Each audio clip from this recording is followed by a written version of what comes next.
Hello dear friends, welcome to my YouTube channel. In today's lecture we are going to start with the chapter redox reaction. Okay, now in this video I am going to discuss about the syllabus redox reaction one. So in the introductory part, if you don't know what is exactly the redox reaction, up to this point you just remember this RED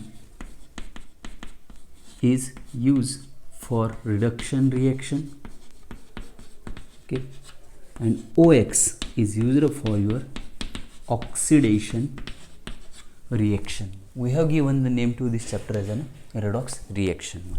Now, which are the important points that we have to cover in this lecture? Introduction of this chapter 1. Now, in the introduction, you must know what is exactly the importance of this chapter, why it is included in your syllabus, okay, and the few applications of the redox reactions one. Now in the next point we have to consider the concepts for your redox reactions one. Now within that one we have the three different concepts. The first one is the old or the classical concept. Now that old and the classical concept we have to study under again the four important points one. We have to define the redox reaction in terms of oxygen atom. Now in the next concept we are going to define the redox reaction in terms of hydrogen atom. Then we will combine the definitions of both these concepts in the third point one.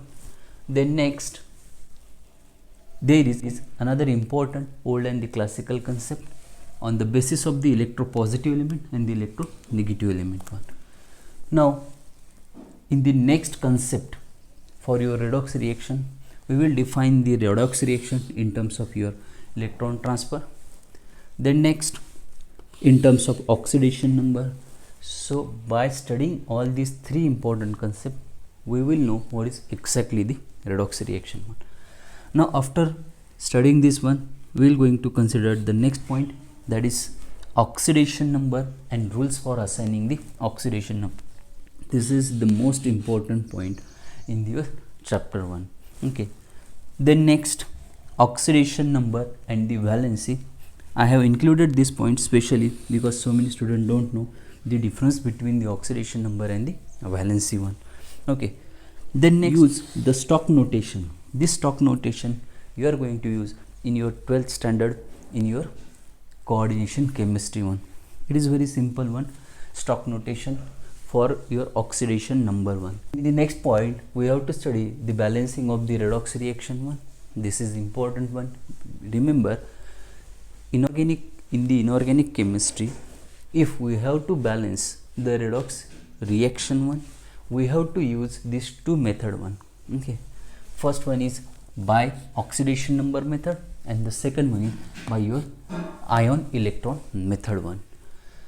Now after studying the balancing of our redox reaction we are going to consider another important point, that is your redox reactions and the electrode potential one. Okay, then next standard electrode potential. Now both is little bit concerned with your electrochemistry.